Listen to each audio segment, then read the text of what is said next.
Olá, pessoal. Vamos dar início à correção do simulado do curso Se Joga no INSS, rumo a Santiago. E, por sinal, eu vou abrir um parênteses para fazer uma crítica às questões muito mal elaboradas por esse curso. Mas, de qualquer forma, nós vamos resolver as questões, começando pela questão 61, que foi o professor Ítalo Romano quem elaborou essas questões. E vamos lá. São 10 questões, começando pela 61, que diz assim, ó: a pessoa física ou jurídica que exerce por conta própria atividade econômica de natureza urbana, com fins lucrativos ou não, enquadra-se na categoria de contribuinte individual. Sabemos que a pessoa física, sim, mas a pessoa jurídica, não. Está lá no artigo 11, inciso 5, a linha H, que diz que a pessoa física que exerce por conta própria atividade econômica de natureza urbana, com fins lucrativos ou não, ela se enquadra na categoria de contribuinte individual. Você pode conferir lá no artigo 11 da Lei 8.213. Então, nossa primeira questão, ela encontra-se com gabarito errado. Faça aí suas anotações. Vamos lá. Questão 62 diz assim: Zé Barreto é servidor público efetivo do Estado da Bahia há 20 meses. Após receber proposta de trabalho, deixou o serviço público estadual e passou a trabalhar como empregado de uma empresa privada. Certo. Ele passou a ser filiado agora ao regime geral. 5 meses depois de iniciar as suas atividades como empregado, Zé Barreto faleceu em função de uma doença congênita. Nessa situação, é correto afirmar que Marlóvia, esposa de Zé Barreto há 3 anos, esposa dele há 3 anos, certo? Ela já atende um dos requisitos, com idade de 45 anos na data do óbito do segurado, receberá a pensão por morte de forma vitalícia. O professor, ele quis, através dessa questão, fazer com que você lembre da tabela de idade e tempo em que o segurado ele vai continuar, o dependente, no caso, vai continuar recebendo a sua cota à parte de pensão por morte. Vamos dar uma olhadinha no dispositivo, que está lá no artigo 77, parágrafo 2º, da Lei 8.213. E vamos, mas antes, deixe-me voltar à questão para você dar uma analisada em um detalhe. Ó. A esposa dele tem 45 anos na data do óbito, 45 anos. E a questão fala que ela vai receber a pensão de maneira vitalícia. E sabemos que, de acordo com o artigo 77, parágrafo 2º, diz assim, ó: o direito à percepção de cada cota individual cessará. Aí aqui, ó, no 6, se o dependente tiver, né, entre 44 ou mais anos de idade, se ele tem 44 ou mais anos de idade, a pensão ela será vitalícia. Porém, tem diversas outras regras aqui que você pode estar dando uma olhada com mais detalhes. Por exemplo, dependente que tem entre 21 e 26 anos, vai receber durante 6 anos.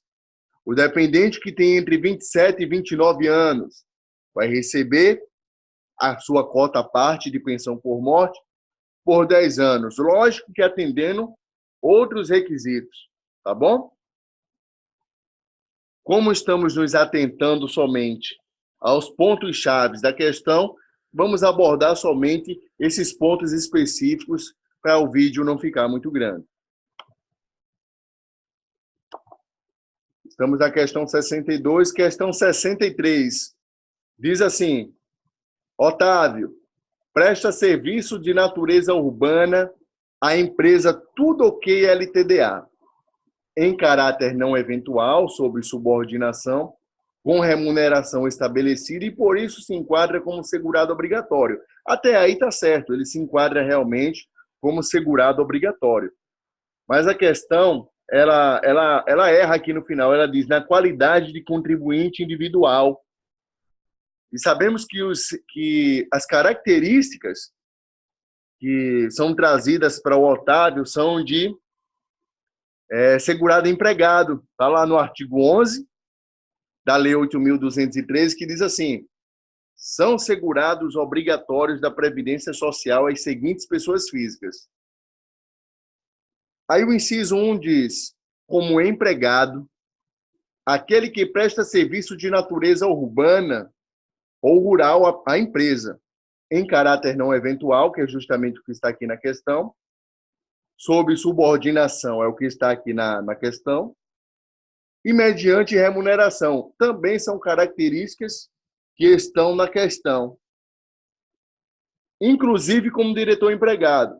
Essa questão do diretor empregado é um outro detalhe que veremos no próximo vídeo, mas a questão está errada, pois não é contribuinte individual. Ele se enquadra na categoria de segurado empregado. Então a questão está errada. Vamos para a questão 64, que diz assim: Mário Jorge, certo que seu pai, já muito doente, teria poucos dias de vida. Dirigiu-se a uma agência da Previdência para providenciar sua inscrição junto ao órgão na qualidade de dependente. O servidor que o atendeu, lhe explicou que isso não poderia ser feito. Diante dessa situação, o servidor agiu corretamente. Bom, sabemos que o dependente ele pode sim fazer a sua inscrição. Porém, no caso de Mário Jorge, que é o personagem da questão, ele fez a sua inscrição na agência da Previdência Social de uma maneira muito precipitada, pois seu pai ainda se encontrava doente. E o artigo 17 da Lei 8.213 fala o seguinte, parágrafo 1º, incumbe ao dependente promover a sua inscrição quando do requerimento do benefício que estiver habilitado. Então, Mário Jorge ele poderia somente se direcionar a uma agência da Previdência Social quando do requerimento do benefício a que ele teria direito, quando ele estivesse habilitado. Porém, o seu pai ainda se encontrava doente, então não havia por que ele se precipitar e ir até uma agência da Previdência Social e fazer a sua inscrição. Então, a questão 64 ela está certa. Mas certa por quê? Porque diz que o servidor que atendeu o Mário explicou que isso não poderia ser possível. Isso o quê? A inscrição. Aí a questão ela afirma, diante dessa situação, o servidor agiu corretamente. Então, por isso que a questão ela encontra-se correta. Vamos para a questão 65, que diz assim: os benefícios de aposentadoria por invalidez e auxílio-doença independem de carência, quando originados de causa acidentária. Isso aí está bastante manjado pela gente, que sabemos que o auxílio-doença e a aposentadoria por invalidez, quando decorrentes de acidentes de qualquer natureza ou causa, eles independem de carência. E a questão, ela ainda diz o seguinte: vamos ver, os benefícios de aposentadoria por invalidez e auxílio-doença independem de carência, quando originados de causa acidentária, correto, de qualquer natureza, também está certo, e também quando o segurado é acometido de alguma das doenças graves listada na Lei 8.213.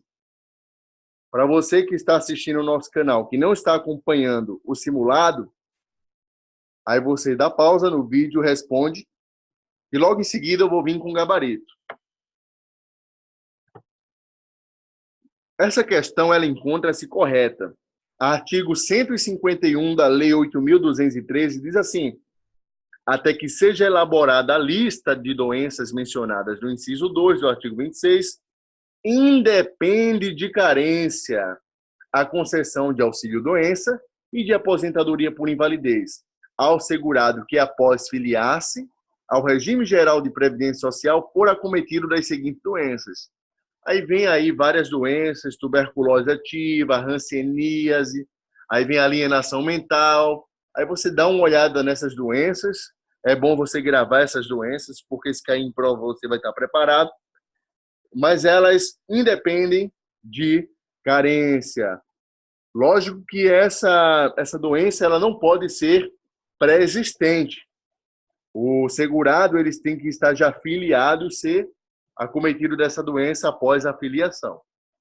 Então, a questão ela encontra-se correta.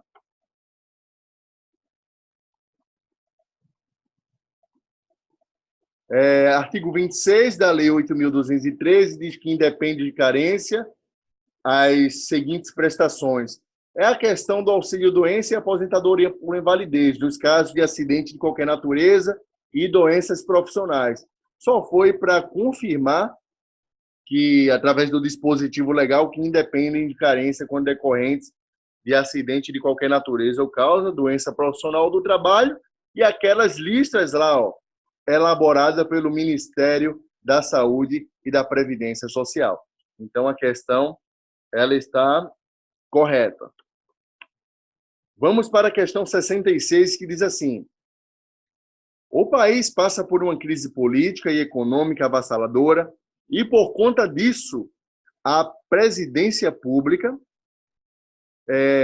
a presidência publica uma medida provisória a fim de incentivar a criação de empregos, estabelecendo que mesmo as empresas em débito com a Seguridade Social possam receber benefício fiscal e creditício de acordo com as normas constitucionais acerca do custeio da Seguridade Social. Essa medida provisória é inconstitucional. Certo ou errado? Bom, eu acho que esse aí é um dos principais, um dos primeiros dispositivos que o aluno de direito previdenciário ele vai estudar, justamente por se encontrar ali no artigo 195 da Constituição Federal, no seu parágrafo 3º, que diz assim: a pessoa jurídica em débito com o sistema da Seguridade Social, como estabelecido em lei, não poderá contratar com o poder público, nem dele receber benefícios ou incentivos fiscais ou creditícios. Então, realmente, essa medida provisória ela está indo de encontro com o que está lá no artigo 195 da Constituição Federal. Portanto, a questão ela está correta quando afirma que a medida provisória ela é inconstitucional. Inconstitucional. Vamos para a questão 67, que diz assim: um dos fundamentos da Seguridade Social é a igualdade na forma de participação de todos que a financiam no seu custeio. Está dizendo que a igualdade na forma de participação, sabemos que é equidade na forma de participação no custeio. É um dos objetivos lá da Seguridade Social, onde cada um contribui com a sua capacidade contributiva, tendo aí alíquotas diferenciadas para quem tem um poder aquisitivo maior. Então, diz assim, artigo 194, parágrafo único, compete ao poder público, nos termos da lei, organizar a Seguridade Social com base nos seguintes objetivos. Aí vem aí a equidade na forma de participação no custeio. Então, essa questão 67, ela encontra-se totalmente equivocada. Vamos para a questão 68, que diz assim: Amélia é empregada da empresa. Se você viu, cala a boca. É ridículo o nome que o professor Ítalo coloca nessas questões, né? LTDA há 30 anos e pretende requerer ao INSS, em 1/2/2019, a concessão de aposentadoria por tempo de contribuição. Com referência a essa situação hipotética, julgue o item a seguir. No cálculo da média dos seus salários de contribuição, serão considerados 70 maiores salários, descartando os 20% maiores. Rapaz, é uma questão bastante manjada também, porque é o que mais todo professor de direito previdenciário ele fala, que é justamente o que está lá no artigo 29, inciso 2, que diz que para os benefícios de que tratam as alíneas A, D, I, E H do inciso 1 do artigo 18, consiste na média aritmética simples dos maiores salários de contribuição correspondente a 80% de todo período contributivo. Sabemos que é 80% de todo o período contributivo e consiste na média aritmética dos maiores salários de contribuição. Esses 80% maiores salários de contribuição. Então, não há o que se falar em 70% maiores. Desculpem as minhas críticas em relação a essas questões, mas eu acho que na medida que o aluno ele paga um simulado, ele paga um cursinho, ele quer algo bem mais elaborado, e detalhes que outros professores talvez não comentem e que possa ser objetivo de provas mais elaboradas. E não exatamente o que o aluno já está cansado de ver. Então, essa questão ela encontra-se errada aí por causa dessas porcentagens aí, tá bom? Outra questão, para vocês verem o que eu tenho razão nisso que eu estou dizendo, veja essa questão 69. É permitida a inscrição como segurado facultativo no regime geral de previdência social da pessoa física maior de 16 anos de idade que esteja afiliado obrigatoriamente a regime próprio. Estamos cansados de saber que aquele que está afiliado a regime próprio, ele não pode contribuir de forma facultativa no regime geral de previdência social. Então, essa questão ela encontra-se totalmente errada. Está lá o artigo 11 do Decreto 3048, que diz que é vedada a filiação ao regime geral de previdência social na qualidade de segurado facultativo. Então, a questão ela está errada. E a nossa última questão aí, graças a Deus, diz assim: Paulo Márcio, pessoa com deficiência, tem impedimento de longo prazo de natureza mental, não conseguindo ter participação plena e efetiva na sociedade, em igualdade de condições às demais pessoas. Nessa situação, considera-se impedimento de longo prazo aquele que produz efeitos pelo prazo mínimo de 3 anos. Errada essa questão. Está lá no artigo 20 da Lei 8.742, a Lei da Assistência Social, parágrafo 2º, que fala o seguinte: para efeito de concessão do benefício de prestação continuada, considera-se pessoa com deficiência aquela que tem impedimentos de longo prazo, de natureza física, mental, intelectual, sensorial. Vamos lá. Parágrafo 10 dessa mesma lei. Considera-se impedimento de longo prazo aquele que produz efeitos pelo prazo mínimo de 2 anos. Então, não é 3 anos, não são 3 anos, mas 2 anos. Bom, pessoal, espero que você tenha gostado da resolução dessas questões. Eu estarei elaborando a resolução de algumas outras questões desse simulado.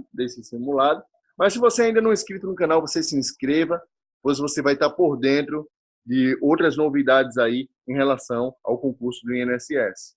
Até mais.